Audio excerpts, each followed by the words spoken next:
ఇల్లు కట్టింది లేదు 2 ఏళ్లలో. ఒక మనిషికి, ఒక పేద మనిషికి సాయం చేసింది లేదు. ఒక ఫ్రీ బస్సు తప్ప. ఇక ఫ్రీ బస్సు వల్ల లాభమా నష్టమా మీకేరుక నేను చెప్పా. కానీ మొత్తం అందరిని ఆగం చేసిండ్రు. ఇలా రియల్ ఎస్టేట్ చేసుకుంటూ ఆగం, బిజినెస్ చేసుకుంటూ లాగం, ఆటో నడుపుకుంటూ లాగం, మొత్తం కరెంటు బిల్లులు మళ్ళీ వస్తున్నాయి. మళ్ళా మంచినీళ్ళు కూడా ఫ్రీగా కేసీఆర్ గారు ఇస్తే అది కూడా తీసి పారేసిండ్రు.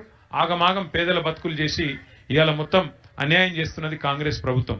అందుకే మీకు ధైర్యం చెప్పడానికి, ఒకవేళ ఈ ప్రభుత్వం బుద్ధి తెచ్చుకొని మీకు న్యాయం చేయకపోతే మీ అందరికి మేము మాటిస్తున్నాం, ఇంకో 2 ఏళ్లలో మళ్ళీ కేసీఆర్ గారి ప్రభుత్వం తప్పకుండా వస్తుంది.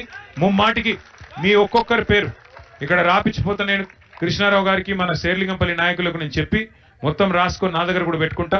ప్రతి ఒక్కరికి బ్రహ్మాండమైన ఇల్లు ఇచ్చి మళ్ళా మీకు గౌరవంగా ఇళ్లలో తీసుకుపోయే బాధ్యత కూడా మేము తీసుకుంటామని చెప్పి కూడా ఈ సందర్భంగా తెలియజేస్తా ఉన్నాం.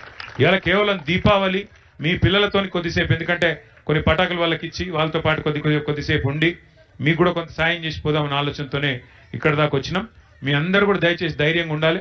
తప్పకుండా ఇంకొక 2 ఏళ్ళే, ఎక్కువ రోజులు ఏం లేదు. దీపావళి అంటేనే నరకాసుర వధ జరిగినాక జరుపుకునే పండుగ.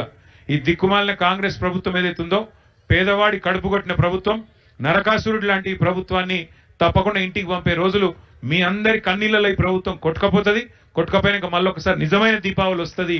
తప్పకుండా మీకు న్యాయం జరిగేదాకా మీతో ఉంటామని చెప్పి తెలియజేస్తూ, ఇక ఇలా వచ్చింది కేవలం మీ పిల్లలకు కొన్ని ఈ దీపావళి పటాకులు అవి ఇచ్చినందుకు జర నాయకులు ఏమనుకోకురి, జర్రా అటు దిక్కు పోదాం.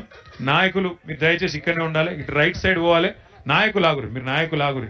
మీ అందరికి మళ్ళీ ఒకసారి నమస్కారం. మీకు అండగా నిలబడతాం. ఈ ఒక్కరోజు వచ్చిపోవడు కాదు, మీకు అండగా నిలబడతాం. మొత్తం మీ పేర్లు, ఫోన్ నెంబర్లు, మొత్తం వివరాలు మాట్లాడున్నాయి. మొత్తం మీకు న్యాయం చేసేదాకా, మీకు పూర్తి స్థాయిలో ప్రభుత్వం నుంచి న్యాయం జరిగించేదాకా కొట్లాడతాం. దబని ప్రభుత్వం చేయకపోతే మీకు మేము న్యాయం చేస్తామని చెప్పి మళ్ళీ ఒకసారి తెలియజేస్తూ, మీ అందరికి దీపావళి శుభాకాంక్షలు, మీ పిల్లలకు ముఖ్యంగా శుభాకాంక్షలు తెలియజేస్తూ, జర మీరు ఆగుడుతాం అటు వాళ్ళని పోనీయండి, తర్వాత మనం పోదాం. Thank you.